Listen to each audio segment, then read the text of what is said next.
Next country వచ్చేసి France. France గురించి చెప్పాలంటే ఇక్కడ యూనివర్సిటీస్ అనేవి especially famous for business and arts అని చెప్పొచ్చు.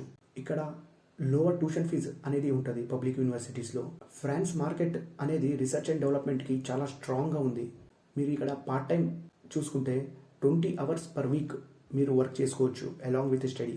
పోస్ట్ స్టడీ గురించి చూసుకుంటే కొన్ని కోర్సెస్కి 1 year వరకు మీరు స్టే చేయొచ్చు ఆఫ్టర్ యువర్ స్టడీ, అండ్ కొన్ని కోర్సెస్కి 2 years వరకు కూడా మీరు స్టే చేయొచ్చు ఆఫ్టర్ యువర్ స్టడీ.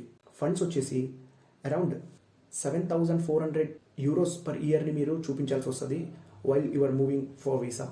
లాంగ్వేజ్ వచ్చేసి ఫ్రెంచ్ని మీరు నేర్చుకోవాల్సి వస్తుంది, ఎందుకంటే లోకల్లో అంతా ఫ్రెంచ్ మాట్లాడతారు. దానివల్ల మీకు ఎంప్లాయ్మెంట్ అనేది ఈజీగా జనరేట్ అవుతుంది, పార్ట్ టైం కోసం కావచ్చు, ఫుల్ టైం కోసం కావచ్చు.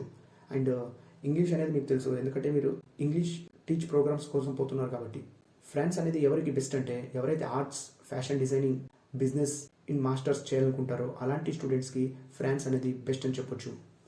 Krishna's Overseas Consultancy, your trusted partner for global education.